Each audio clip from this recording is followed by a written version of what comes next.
Hello everyone, फिर से हम लेके आ गए हैं एकदम मज़ेदार सोहर के गीत। तो चलिए जल्दी से वीडियो को शुरू करते हैं। ऐसी नई नई सोहर और हर गीत सीखने के लिए वीडियो को लाइक, चैनल को सब्सक्राइब कर लीजिएगा। इससे क्या होगा कि नोटिफिकेशन आप लोगों के पास तक आता रहेगा। तो चलिए जल्दी से मज़ेदार सोहर के शुरू करते हैं।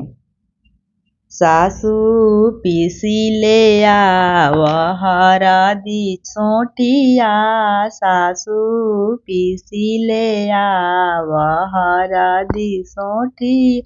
गोइली में गोइली सासू माली फूलवाड़िया, गोइली में गोइली सासू माली फूल वड़िया। सासू तूरी ले आईली बाबुर के डाढ़िया, सासू तूरी ले आईली बाबुर के डाढ़िया।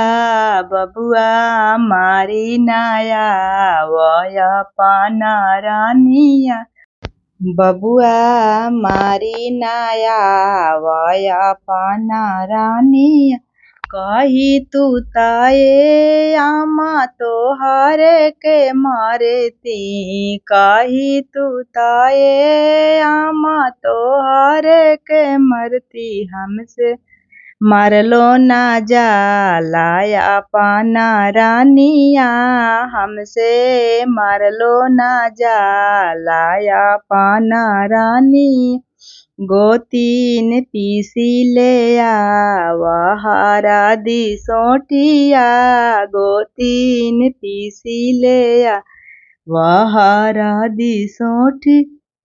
गोइली में गोइली गोतिनिया फूलवाड़िया, गोइली में गोइली गोतिनिया फूलवाड़ी।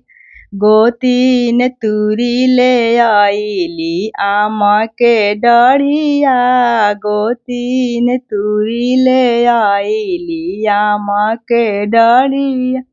देवार मारी नाया वाया पाना रानिया, देवार मारी नाया पाना रानी। कही तू ताये भाभी तोहार के मारी ती, कही तू ताये भाभी तोहार के मरती। हमसे मरलो ना जाला सुंदरा रानिया, हमसे मरलो ना जाला सुंदरा रानी।